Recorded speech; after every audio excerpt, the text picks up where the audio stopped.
আমাদের বেবি শ্রেয়াস আহমেদের বয়স আজকে 6 মাস 23 দিন।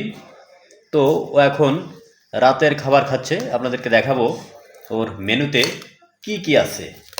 এখানে দেখছেন কিছু ভাত আছে, মুরগির মাংস, আর আছে 1 পিস আলু। এটা এখন ও খাবে। আপনারা ইতিমধ্যে জেনেছেন যে শ্রেয়াস আমাদের মতো প্রায় সব খাবারেই মোটামুটি অল্প অল্প করে খেতে অভ্যস্ত হয়ে গেছে। তো তারই ধারাবাহিকতায় এখন আমরা ওকে মুরগির মাংস দিয়ে ভাত খাওয়াচ্ছি। তবে আপনাদের জ্ঞাতার্থে জানিয়ে রাখি, এটা কিন্তু ওর খাদ্য তালিকায় প্রথম যুক্ত হলো মুরগির মাংস। এর আগে খিচুড়ি খেয়েছে, ভাত খেয়েছে, তরকারি খেয়েছে, মাছ খেয়েছে, কিন্তু আজকে খাচ্ছে মুরগির মাংস। দেখেন ও কিন্তু বেশ ভক্তি সহকারেই খায়, কোনো সমস্যা করে না।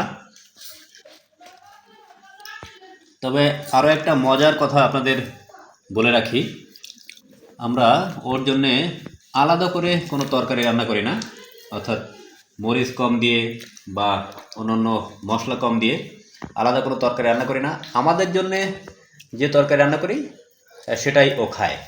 তবে সেক্ষেত্রে একটা সাবধানতা আমরা অবলম্বন করি। আমাদের নিত্যদিনের যে খাবার সেখানে আমরা মশলাটা, তেলটা তুলনামূলক কম খাই। ওর কিন্তু এখনও দাঁত ওঠেনি, তো তারপরও একটু আঙ্গুল দিয়ে পিষে দিলে, ডলে দিলে সেটা খেতে পারে। আর মাঝে মাঝেই এই হাঙ্গামা করে, সামনে যে খাবারই থাক খপ করে ধরে ফেলে। পানি খাচ্ছে একা। দেখেন ওর যে মামপট, সেখান থেকেও একা একা পানি খাচ্ছে। খাও, পানি খাও, পানি খাও বাবা, পানি খাও। শ্রেয়াস, পানি খাও, পানি খাও। এই যে ওর মামপট। ইতিমধ্যে ও একা একা বসতে পারে।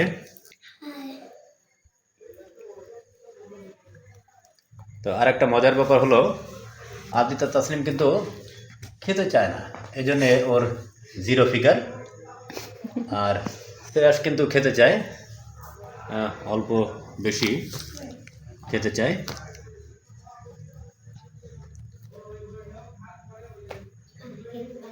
পানি খাচ্ছে। তো আপনারা কমেন্টে জানাবেন যে আপনাদের 6 মাস বা তার একটু কম বা 6.5 মাস এই বয়সী বেবিদের কি কি খাওয়ান, তাতে বিরূপ কোনো প্রতিক্রিয়া আছে কিনা, নেতিবাচক দিক, ইতিবাচক দিক আছে কিনা অবশ্যই আমাদের সাথে শেয়ার করবেন। আমরা যেমন শ্রেয়াস আহমেদের জীবনের প্রতিটা মুহূর্ত, ভালো মন্দ সব কিছু আপনাদের সাথে শেয়ার করার চেষ্টা করি।